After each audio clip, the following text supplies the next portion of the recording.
जय हिंद फ्रेंड्स, आप लोग का आपका अपने YouTube channel radio science centre में बहुत बहुत स्वागत भैया। और बिहार बोर्ड के 12th के स्टूडेंट है, चैनल सब्सक्राइब कर दीजिए भैया। मेरा देखिए, मैंने आपको 12th के हमने कहा कि भैया मेरा शॉर्ट नोट्स अगर पढ़ते हैं तो एक भी ऑब्जेक्टिव नहीं छूटेगा। ऐसा इसलिए हम बोल रहे हैं कि भैया मैंने खुद आपको पूरा बना कर आया है 100 ऑब्जेक्टिव, इसलिए हम आपको बोल भी रहे हैं। इसमें सबसे बड़ा योगदान मेरा शॉर्ट नोट्स का है। तो मैंने मेरा फिजिक्स का जो फिजिक्स का मात्र 29 पेज का है, 15 चैप्टर। इस प्रकार केमिस्ट्री का तो मैंने केमिस्ट्री का भी समझाना शुरू कर दिया और 5 चैप्टर फिजिकल समझा भी चुके हैं, ऑर्गेनिक का भी कुछ चैप्टर समझाए। लेकिन आज हमें फिजिक्स का 3 चैप्टर तक समझा चुके हैं, उसको चौथा समझाना है, ठीक ना। तो भैया आप लोग जिस प्रकार से हम टाइम टेबल आपको बना कर दिए है, फॉलो करिए और उसी प्रकार से पढ़ते चलिए, ठीक ना। तो चलिए हम समझा देते इसको। आइए, सबसे पहले चौथा चैप्टर पढ़ना है, उसका नाम है moving charge and magnetism. Moving charge and magnetism कहने का अर्थ है कि गतिशील आवेश और चुंबकत्व, ठीक है ना। अब क्या होता है गतिशील आवेश, पहले समझिए।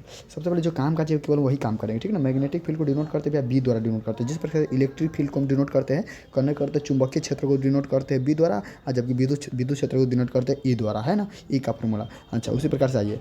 अब आइए, अगला कहता है it is denoted by B, it is a vector quantity. Electric field भी वेक्टर क्वांटिटी होता है, जबकि मैग्नेटिक फील्ड भी वेक्टर क्वांटिटी होता है। It is a vector quantity, ऐसा यूनिट ऑफ टेस्ला, इसका टेस्ला होता है, क्लियर है। अच्छा, इसका होता है न्यूटन बटा कूलम। अगला इसका यूनिट क्या, इसका सीजीएस यूनिट क्या होगा, गॉस होगा, ठीक ना। अच्छा, एक टेस्ला बराबर 10 के पावर 4 गॉस, बहुत इंपॉर्टेंट है।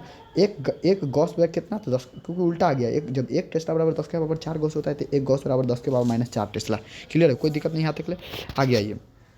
मैग्नेटिक फोर्स जो होता है ना, मैग्नेटिक फोर्स को एफ एम या एफ बी द्वारा डिनोट करते हैं। इसका फॉर्मूला क्या होता है, एफ एम बराबर क्यू हो गया, Q into V cross B. Okay, याद रखिएगा, बी क्रॉस बी नहीं लिखेगा, वी क्रॉस बी। या क्रॉस में बहुत दिक्कत है, हम लोग सीधे गुना कर देते हैं। 5 गुने 4 बराबर 20 है, 20 गुने 4 बराबर, सॉरी 4 गुने 5 बराबर 20, तब पर भी वैसे वहाँ पर ऐसा नहीं है। वेक्टर में इस प्रकार नहीं होता है। वेक्टर में वी क्रॉस बी है, तो इसका मतलब भैया बहुत ही महत्वपूर्ण है। तो याद रखिएगा, Q into V cross B होगा, वेक्टर वी क्रॉस बी होगा। तो इसका अगर हम क्रॉस हटाएंगे तो क्यू भी साइन थीटा, क्लियर है ना। क्यू भी साइन थीटा। आगे भैया अगला ये ऐसा unit of magnetic field. Magnetic field का क्या होगा भैया, न्यूटन बटा एम्पियर मीटर, न्यूटन बटा एम्पियर मीटर, इसलिए से हम क्या कहेंगे, टेस्ला, न्यूटन बटा एम्पियर मीटर। तो भैया मैग्नेटिक फील्ड का न्यूटन बटा एम्पियर मीटर होता है, जबकि इलेक्ट्रिक फील्ड का न्यूटन बटा कूलम होता है, क्लियर है, कोई दिक्कत नहीं। चलिए भैया, डायमेंशन देख लीजिएगा, एम एल के पावर 0, टी के पावर -2, ए के पावर -1 होता है। याद रखिएगा, इसको याद रखने की जरूरत नहीं है आपको। चलिए आइए, वैसे हम याद भी करा दे सकते थे, लेकिन आप उसको छोड़ रहे हैं। आइए अगला देखिए, लॉरेंज फोर्स क्या होता है। लॉरेंज फोर्स का फॉर्मूला है भैया एफ एल बराबर क्यू, उसके बाद ये E plus V cross B का इसमें प्लस करेंगे, ठीक ना। क्यू, उसके बाद ब्रैकेट दे दीजिएगा, बड़ी ब्रैकेट दे दीजिएगा। उसके बाद आपको दे ई कहने का अर्थ इलेक्ट्रिक फील्ड इंटेंसिटी है, ठीक ना। वी क्रॉस बी है, ठीक ना, पोटेंशियल गुणे ई हो गया। अब आगे आइए, अब आगे आपको अब आगे देखिए भैया, याद रखिएगा लॉरेंज फोर्स का फॉर्मूला। अब आगे direction of the magnetic field का डायरेक्शन क्या होता है। तो ये सब आपको याद रखने की ज़्यादा जरूरत है नहीं, फिर भी अगर याद रखना चाहेंगे तो हम बता देते हैं आपको। एग्जाम के विषय नहीं है, फिर भी याद रखिएगा। जो हम लोग का देखिए भैया, ये होता है ना इस प्रकार, इसमें इस प्रकार से देखा जाता है मैग्नेटिक फील्ड का कि भैया देखिए, हमारा जो इंडेक्स फिंगर है ना, इंडेक्स फिंगर कहने करते हैं जो यहाँ पर थंब, एक होता है थंब, एक होता है थंब के जस्ट बगल में कहने करते हैं अंगूठा के तुरंत बगल में होता है, इंडेक्स फिंगर कहते हैं। तो इंडेक्स फिंगर मैग्नेटिक फील्ड को डिनोट करता है, जबकि मिडल फिंगर जो पिछला उंगली रहता है सबसे बड़ा वाला, वो वेलोसिटी ऑफ चार्ज को डिनोट करता है, जबकि थंब जो होता है ना मैग्नेटिक फोर्स को डिपेंड करता है। तो भैया इसका निकालने के लिए न्यूमेरिकल के लिए फिर भी इसको याद ज़्यादा रखने की जरूरत है नहीं, आपको केवल इतना याद रखिए। चलिए भैया, हाँ, याद रखिएगा कि आपसे सीधे याद रख लीजिए कि एट राइट एंगल कहने का अर्थ 90 डिग्री पे, एट राइट एंगल 90 डिग्री पे क्या होता है कि सर्कुलर पाथ में घूमने लगता है। एट राइट एंगल 90 डिग्री पे वो क्या होता है कि जो चार्ज है ना, वो इसका कौन पाथ में, सर्कुलर पाथ में घूमने लगता है। इतना केवल याद रखिए, बाकी कुछ इसमें याद रखने की जरूरत है नहीं। अब आइए बायोट-सावर्त लॉ के लिए देखिए, ऐसे याद रखिए। बायोट-सावर्त लॉ किसके कारण, स्ट्रेट करंट कंडक्टर के कारण। स्ट्रेट कंडक्टर कहने करते वो लंबा वायर है उसके कारण, तो लंबा वायर रहेगा उसके कारण ये फॉर्मूला होता है। बी बराबर म्यू नॉट गुने आई, उसके बाद 4 पाई ए, उसके बाद sine phi 2 plus sine phi 1, clear है। अच्छा, अब मान लीजिए अगर वायर का इन्फानाइट हो, वायर बहुत लंबा हो, तो इस केस में इसका फॉर्मूला ये आता है, याद रखिएगा। उसके बाद magnetic field due to circular coil, देखिए ये स्ट्रेट वायर था, जबकि सर्कुलर कॉइल रहेगा, गोलाकार रहेगा, तब वही केस में कहते हैं मैग्नेटिक फील्ड निकल के आएगा। तो ये फॉर्मूला आपको याद रखना पड़ेगा, 2 बार देखना पड़ेगा, ठीक ना। अच्छा, उसके अलावा मान लीजिए मैग्नेटिक फील्ड पूछेगा सेंटर पर, मान लीजिए सर्कुलर कॉइल है, ये सर्कुलर कॉइल है। अब पूछेगा कि भैया सर्कुलर कॉइल पर, ठीक है, तो सर्कुलर कॉइल भैया सेंटर पर कितना होगा मैग्नेटिक फील्ड, तो इसका फॉर्मूला ये है म्यू नॉट आई इंटू 2 है, ठीक ना, याद रखना पड़ेगा। उसके अलावा बाकी नीचे वाला चीज़ याद रखने की जरूरत है नहीं, आपको केवल इतना याद रखना। तो क्या क्या रखना भैया इसमें, याद देखिए, स्ट्रेट वायर के कारण क्या होता है, सर्कुलर वायर के कारण क्या होता है, उसके बाद क्या स्ट्रेट वायर के कारण क्या होता है, उसके बाद इन्फानाइट वायर के कारण क्या होता है, उसके बाद सर्कुलर वायर का सर्कुलर के कारण क्या होता है, है, उसके अलावा सर्क्यूलर कॉइल रहे तो उसके केंद्र पर कितना मैग्नेटिक फील्ड होता है, ये याद रखना। 4 गो फॉर्मूला क्लियर है, बाकी आपको याद रखने की जरूरत है नहीं। आइए अब आगे बात करते हैं, आगे बात करते भैया। आइए यहाँ से फिर बात करते हैं। देख लीजिए यहाँ पर ये सब बहुत और भैया देखिए अब टाइम उतना है नहीं, केवल काम का अच्छी पड़ी है, ठीक ना। अच्छा अब देखिए मान लीजिए ये सर्क्यूलर है, यहाँ पर घूम रहा है, इस केस में इसका रेडियस कितना होगा, तो रेडियस बराबर ये फार्मूला होता है। वेलोसिटी निकालेंगे तो यहाँ से भी देखिए, जब आर बराबर एम वी गुने क्यू बी है तो हमको भी निकालना है भैया, भी निकालना है तो बाकी सबको निकाले गुना कर देंगे, इसे भाग कर देंगे, तो यहीं से 3-4 को फार्मूला आ जाता है। तो याद रख लीजिए रेडियस बराबर इसका फार्मूला यहाँ पर ये निकाला था, वेलोसिटी बराबर उसी में से भी को रहने दीजिए, बाकी इसको गुना कर दीजिए, इसको भाग कर दीजिए, तो उसी में एक फार्मूला में सब है, उसमें से निकालना है बार बार। टाइम कितना लगेगा भैया, टाइम ये घूमने का होता है भैया, ये कहने का अर्थ है जैसे कि देखिए हम यहाँ दिखाते हैं, आपको दिखा देते हैं कि यहाँ जैसे कि ये हुआ ना, तो ये कितना इसका रेडियस होगा, यहाँ पर कितना इसका रेडियस होगा, कैसे घूम रहा है, वेलोसिटी कितना गति से घूमेगा, तो ये वाला बात सब है। लेकिन उसको याद नहीं रखना है, आपको याद रखना फार्मूला याद रखना है कि टाइम इतना लेगा, एक चक्कर पूरा करने में टाइम इतना लेगा। अगर कोई मैग्नेटिक फील्ड घूमता है, मैग्नेटिक फील्ड के अंदर कोई चार्ज घूमता है तो उसका वेलोसिटी गति कितना होगा, इसका केंद्र से रेडियस कितना होगा, ये सब निकालने का तरीका है। एनर्जी कितना ऊर्जा खत्म होगा, ये सब निकालने का तरीका, लेकिन फिर भी इसको याद रखिएगा नहीं। हाँ बट याद रखिएगा भाई, इसको याद रखिए, बहुत इंपॉर्टेंट है। बोले राइट एंगल 90 डिग्री पर क्या होता है, सर्क्यूलर पाथ बनाता है, जबकि दूसरा एंगल कोई भी रहे ना उस पर हेलिक्स पाथ कहीं करते इस प्रकार से स्प्रिंग की तरह बनाता है। क्लियर है, कोई दिक्कत नहीं। चलिए इस केस में देखिए वो यहाँ पर जो भी चीज़ देख, यहाँ पर एक मिनट यहाँ पर जो भी चीज़ देखे लिखा हुआ मिल रहा है ना आपको, ये कब केस में, जब कोई चार्ज 90 डिग्री पर, सॉरी जब कोई यहाँ पर 90 मैग्नेटिक फील्ड में चार्ज 90 डिग्री पर घूमना प्रारंभ करे ना 90 डिग्री पर, तो गोला वाला पाथ में घूमेगा, गोला वाला घूमेगा तो इसमें रेडियस होगा, इसका वेलोसिटी होगा, तब के केस में है। और जब 90 डिग्री पर ना घूमे तो हेलिक्स पाथ बनाएगा, तो वही केस में कितना वेलोसिटी आएगा, कितना रेडियस आएगा, कितना टाइम लगेगा, इसको या लिखा हुआ है, ठीक है ना। तो ये इसका वाला है, और ये वाला था उधरकारी का जो निकाले थे पिक्चर वहाँ का था। अब आइए, बाकी कुछ याद रखने की जरूरत है नहीं। आपको याद रखना वेलोसिटी फिल्टर क्या होता है, यह जो होता है ना किसी भी इलेक्ट्रॉन या चार्ज का वेलोसिटी निकालने के लिए प्रयोग किया जाता है, ई बटा बी होता है, बाकी कुछ है नहीं। बायोट-सावर्ट लॉ क्या होता है, बायोट-सावर्ट लॉ का फॉर्मूला याद रखिएगा, बहुत इंपॉर्टेंट है। अगला आइए, जिस प्रकार से भी हम लोग पढ़ते थे एप्सिलॉन का वैल्यू क्या 8.85 × 10⁻12 फर्मी पर मीटर, वही प्रकार से म्यू नॉट का वैल्यू होता है, याद रखिए 10⁻7। क्लियर, कोई दिक्कत नहीं होगा मेरे भाई। सॉरी मिनट का वैल्यू होता है 4π×10⁻7 होता है, 1/4π×10⁻7 होता है। चलिए याद रखिएगा, कोई दिक्कत, इसमें कोई दिक्कत नहीं होगा भैया। आगे आइए, 4π×10⁻7, हाँ भैया बिल्कुल। अच्छा उसे हम लोग बोलते हैं परमिबिलिटी ऑफ फ्री स्पेस। क्या बोले भैया, एप्सिलॉन नॉट का वैल्यू क्या होता है 8/5 × 10⁻12, उसको हम बोलते हैं, उसको बोलते हैं क्या बोलते हैं, उसको परमिटिविटी ऑफ फ्री स्पेस बोलते हैं, और इसको बोलते हैं परमिएबिलिटी ऑफ फ्री स्पेस। ये परमिएबिलिटी और परमिटिविटी होता है, ठीक ना।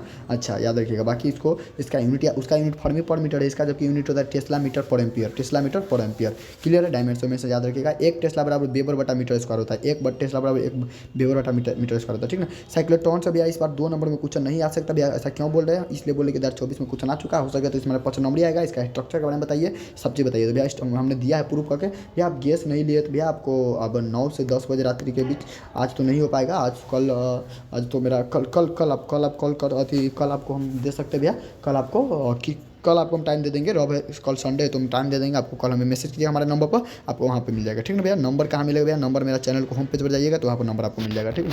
चलिए भैया आगे, साइक्लोट्रॉन भैया क्या होता है, यूज टू साइक्लोट्रॉन का प्रयोग क्यों किया जाता है भैया, तो इसका प्रयोग किया जाता है positive particle ion to high kinetic energy, positive charge को एक्सेलरेट करने के लिए किसके तरफ, तो आयन यानी कि ऑन हाई काइनेटिक एनर्जी, कहने का अर्थ हाई काइनेटिक ऊर्जा के ओर, यानी पॉजिटिव चार्ज को एक्सेलरेट करने का तीव्रता बनाना। एक्सेलरेटर जानते हैं, मोटरसाइकिल में जो एक्सेलरेटर लगा रहता है, क्या करते हैं, उसको जितना आप ऐठिएगा उतना भागता है, यानी कि क्या करते हैं, गति बढ़ाते हैं। हाँ तो उसी प्रकार कोई पॉजिटिव चार्ज है, ये जो है ना, ये ससुरा एकदम सुस्त आदमी है, तो इसको हमको यहाँ से यहाँ उठा कर पटकना है, तो बस उसी का प्रयोग करेंगे साइक्लोट्रॉन का। जब भी साइक्लोट्रॉन का प्रयोग करेंगे तो अपने मन उठ के से भाग जाएगा, समझ गए ना, इस देहाती बात हम समझ लीजिए। तो क्या है कि साइक्लोट्रॉन क्या है, साइक्लोट्रॉन का यूज क्यों किया जाता है, तो टू एक्सेलरेट, गति बढ़ाने के लिए, जब पॉजिटिव पार्टिकल और ion to high kinetic energy, यानी उच्च ऊर्जा की तरफ गति के लिए उसे उच्च ऊर्जा प्रदान करे, इसलिए उसको तीव्र किया जाता है, ठीक ना, उच्च ऊर्जा प्रदान करने के लिए उसको तीव्र किया जाता है। आगे आ जाइए फ्रीक्वेंसी ऑफ हाँ भैया, फ्रीक्वेंसी कितना होता है साइक्लोट्रॉन के द्वारा, तो याद रखिए एफ सी बराबर क्यू बी बटा में 1/2m, बहुत इंपॉर्टेंट है। अगला ये लिमिटेशन ऑफ साइक्लोट्रॉन का कुछ लिमिटेशन भी है, जैसे कि accelerate only heavy positive charge particle to, हाँ ये देखिए जो है ना, ये जो है ये केवल जो है ना भारी जो होगा ना भैया, भारी पॉजिटिव चार्ज कहने का तो जिसका द्रव्यमान ज़्यादा होगा उसी को ये एक्सेलरेट करेगा, गति बढ़ाएगा। ये ना कि हल्का को, हल्का के जब भी जाए, हल्का के जोड़े टकराए, हल्का के जोड़े लड़ेगा तो हल्का वाला उधिया ही जाएगा। इसलिए जो थोड़ा खाया पिया रहता है कहने का जो थोड़ा भारी रहता है उसी को ये एक्सेलरेट करता है, समझ गए ना। तो पूछेगा साइक्लोट्रॉन भैया अति किस प्रकार के चार्ज को एक्सेलरेट करता है, यानी कि गति बढ़ाता है, तो भैया हेवी पॉजिटिव चार्ज पे, समझ गए। अगला निगेटिव नहीं पॉजिटिव है, यानी याद रखिएगा जिस प्रकार प्रोटॉन है, हीलियम है, उसके बाद ये डेल्ट्रॉन है। अब आगे देखिए अगला अगला अगला लिमिटेशन भैया, not accelerate the uncharge particle, जो चार्ज नहीं होगा उसको भैया ये बिल्कुल नहीं टच करेगा। No accelerate the electron because mass of electron very much, हाँ इलेक्ट्रॉन को भी नहीं करता है, क्यों भैया, क्योंकि भैया इलेक्ट्रॉन तो सबसे पहले एक निगेटिव है, उसके बाद इसका मास बहुत कम होता है, समझ गए ना। तो भैया साइक्लोट्रॉन क्या है, साइक्लोट्रॉन जो होता है ना एक प्रकार का डिवाइस है जो क्या करता है, हेवी पॉजिटिव चार्ज को हाई काइनेटिक एनर्जी ले जाने के लिए उसे गति बढ़ा देता है, एक्सेलरेट कर देता है। क्लियर है, लिमिटेशन याद रख लीजिएगा। बाकी हम देखते हैं आगे, एम्पियर सर्किट लॉ हो सके भैया इसमें 2 नंबर आ सकता है, एम्पियर सर्किट लॉ तो बहुत इंपॉर्टेंट है, बता दीजिएगा, फॉर्मूला याद रख लीजिएगा।